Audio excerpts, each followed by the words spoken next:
Today on DC News Now, strong winds will continue this afternoon. Meteorologist Damon Matson is tracking when the winds will finally die down. Powerful winds send a tree crashing through a home and take down power lines. We'll tell you how to stay safe. Plus, some new bills in Virginia now signed into law. A look at that legislation and what Democrats are still fighting for.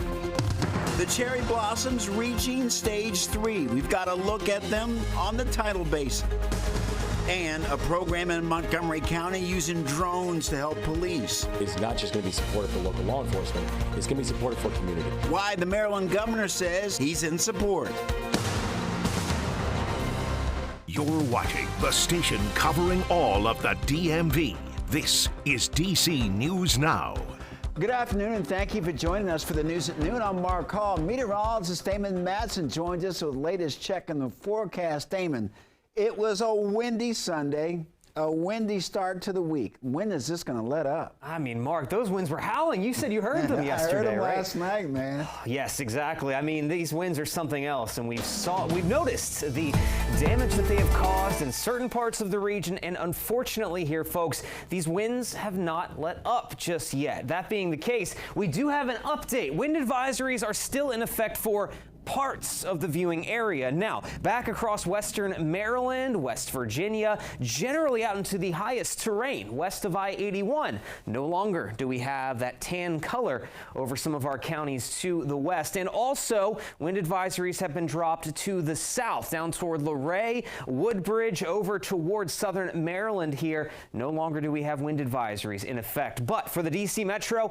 much of central Maryland and parts of northern Virginia, we still have a wind advisory in effect until 5 p.m. as we are still going to be dealing with some occasional strong gusts. Now, nothing as strong as what we have experienced over the last 24 hours. Gusts were exceeding 50, even 60 miles per hour in places like Sabillasville, Maryland, over toward Frostburg and College Park. Some of our peak wind gusts there over the last 24 hours. But taking a look, these are some of the current wind gusts we have in place out there. We're still measuring some occasional gusts up to 50 miles per hour up toward Allegheny and Garrett counties, out toward Winchester, the eastern panhandle of West Virginia, the South Mountain corridor. That's where we're finding some of the gustiest conditions still.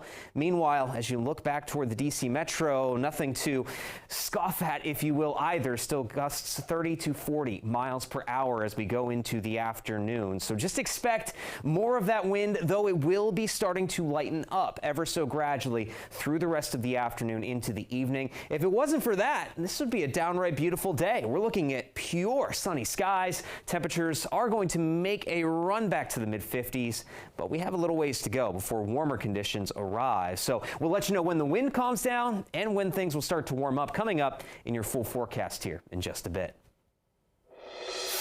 All right, Damon, thank you. Let's head to Virginia, where winds created some major problems. A scary incident in Vienna. A massive tree came down on top of a car parked across the street. Neighbors on Coral Gables Way say they heard a loud bang around 3:15 this morning. Some tell DC News Now that the bang sounded like thunder, only to find the street had been blocked off by the tree. VDOT crews worked through the morning to get the road cleared, but the demolished sedan is still parked in the street. Neighbors tell us they're relieved the tree didn't fall on a home. And to me, because I was sleeping and I thought it was thunder and lightning, you know, because I could hear the airplane going down. When I look out this morning, it is terrible. Well, neighbors are still using caution as more branches or limbs could still come down. Speaking of those strong windy conditions, those gusts reaching up to 50 miles per hour yesterday sent a massive tree tumbling on top of a home in Montgomery County. Our Candace Cole has more from Chevy Chase. A blustery wind sent trees crashing down to the ground and debris flying up in the air. Take a look here. You can see the remnants of a giant tree that fell on top of this home on Thornapple Street in Chevy Chase, leaving significant damage behind.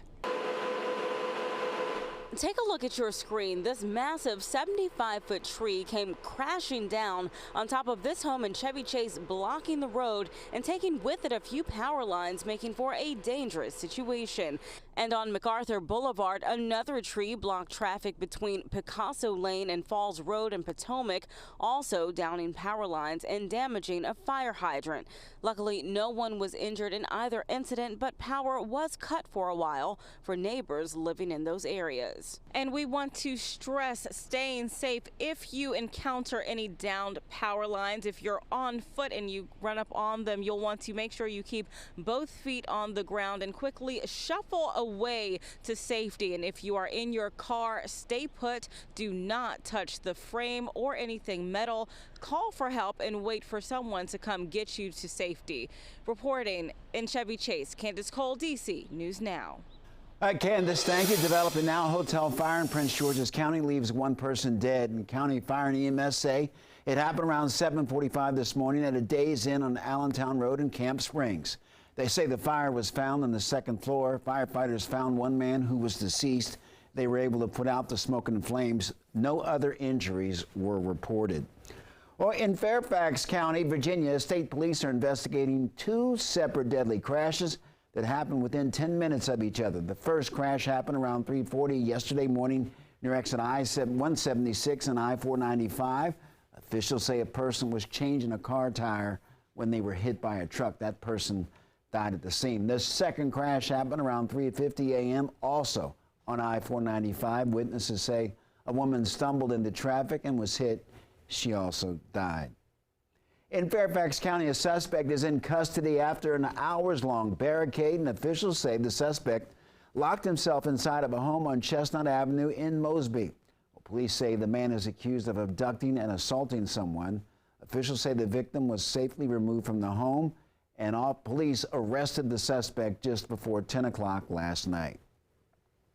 And in Maryland, Prince George's County police are investigating a deadly stabbing in Beltsville. Police say they found the victim inside of a home on Queen Anne Avenue around 9 o'clock last night. Police say that he was dead when they arrived. The investigators believe that this was a targeted attack and are working to find a suspect and a motive. Anyone with information is asked to contact police. Well, happening today, Prince George's County Council members are kicking off a public safety countywide listening tour.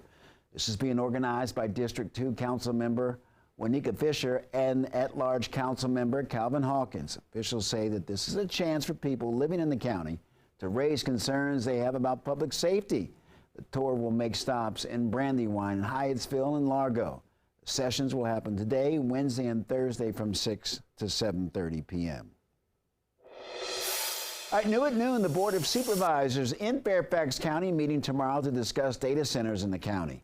Well, the meeting will cover land use as well as presentations on the proposed data centers. Data centers in the county is drawing sharp criticism from community members saying that they are potential ecological impacts and noise issues. Tomorrow's meeting is from 11 a.m. to 12:30 in the afternoon. Well, the Virginia General Assembly wrapped up this weekend, sending more than 1,000 bills to Governor Glenn Youngkin's desk. The governor has already taken action on many of those bills, signing 64 into law.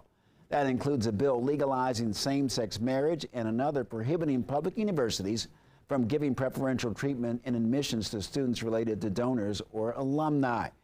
Governor vetoed 8 other bills, including one that would have clarified a law requiring parental notification of sexually explicit materials in schools is not justification to ban them.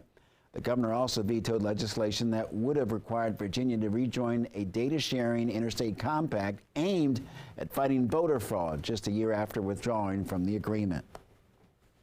Well, the Democratic majority also passed bills tackling what they called priority to raise the minimum wage to $15 an hour by 2026. Another, banning the sale of new assault weapons and giving teachers a raise over the next 2 years. Republicans pushed back on those bills, claiming they would raise taxes. We're very proud of what we've accomplished. I think we've shown that we can govern as a Democratic majority. We can stand as a counter to what Governor Youngkin's been proposing. The road to hell is paved with good intentions, and I would submit to you that our friends on the other side have laid down quite a few extra miles of pavement in that regard. The governor now has less than 30 days to take action on legislation, including the budget. And in a news release, The governor thanked all 140 legislators for their tremendous commitment and sacrifice over the legislative session and added the next month before they reconvene, the session will be busy dealing with bills and backwards budgets. Well, the Maryland Department of Health is offering more than $13 million in grants to improve access to behavioral crisis services, and it will be awarded to 19 jurisdictions in the state. The grants will fund programs to expand mobile crisis team services, and it will also establish crisis stabilization centers.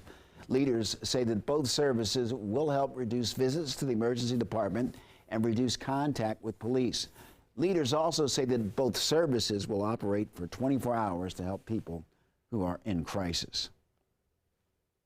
Well, the Humane Rescue Alliance had 14 dogs up for adoption this weekend, and they were some of the 31 rescued from a home in Southeast D.C. in February, where 3 police officers were shot during a standoff. Investigators first learned of the dogs after a security camera was said to have caught Stephen Radigan beating one of those dogs in April of last year.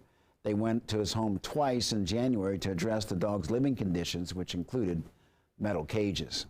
These dogs have been through a lot, but at the same time, we've spent a lot of time with them over the past weeks and know that they are 100% ready to be in a new adoptive home. I think, much like people, anybody might get a little bit nervous, but I think you'll see that they'll just melt into your arms the minute you interact with them. 12 dogs, including 7 puppies, were adopted within hours after the HRA opened for business. The remaining 17 dogs have either been adopted or are receiving more training before they can find new homes at the Humane Rescue Alliance. The city of Alexandria is recognizing Flood Awareness Week. Our anchor Tanaya Wright explains why city leaders say this week is so important and what you can do to protect yourself from damages. Officials say floods are one of the most common and most expensive natural disasters. They also say climate change is causing more frequent flooding. This Awareness Week recognized annually to help educate people on the dangers of flooding. It also highlights the importance of having flood insurance. Officials are also offering some tips to protect your property from flooding. First up, make sure you clean your gutters and storm drains. This allows water to drain away from your home instead of building up. Second, make sure your fence is high enough off the ground so it does not trap water. Check your home for possible water entry points that can be repaired, and invest in a pump to remove water if it does build up in your home. Flood Awareness Week runs through Saturday, March 16th. Tanaya Wright, DC News Now.